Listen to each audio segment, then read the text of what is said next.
বন্ধুসকল স্বাগতম জনাইছোঁ মোৰ ইউটিউব চেনেল DS ইনফৰমেশ্যনলৈ।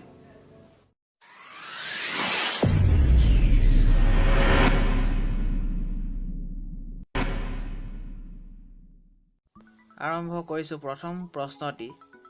পৃথিৱীৰ অসুখ নামৰ কিতাপখনৰ লেখক কোন হয়?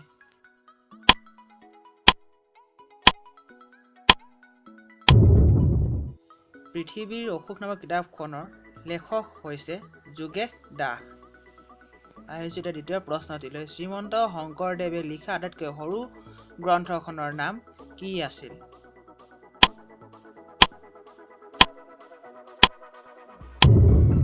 শ্ৰীমন্ত শংকৰদেৱে লিখা আটাইতকৈ সৰু গ্ৰন্থখনৰ নাম হৈছে গুণমালা। আৰম্ভ কৰিছোঁ তৃতীয় প্ৰশ্নটো। নিৰ্জন মহাদেশ কাক বোলে?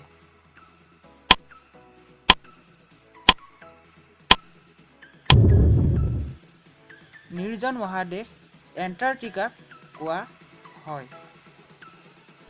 আপোনালোকলৈ বুলি আগবঢ়োৱা প্ৰশ্নটো হৈছে উৰণীয়া চৰাইৰ ভিতৰত আটাইতকৈ ডাঙৰ চৰাইবিধৰ নাম কি? আপোনালোকে কমেণ্ট ছেকশ্যনত কমেণ্ট কৰি জনাব। যদি ভিডিঅ'টো চাই ভাল লাগিলে তেনেহ'লে ছাবস্ক্ৰাইব কৰিবলৈ নাপাহৰিব, কিয়নো এনেধৰণৰ প্ৰশ্ন মই সদায় আপলোড দিওঁ আৰু এই জেনেৰেল নলেজৰ প্ৰশ্ন আপোনালোকৰ বাবে অতি প্ৰয়োজনীয়। যদিহে ভাল লাগিলে ছাবস্ক্ৰাইব কৰি ল'ব আৰু আনলৈ শ্বেয়াৰ কৰিব। আজিলৈ ধন্যবাদ।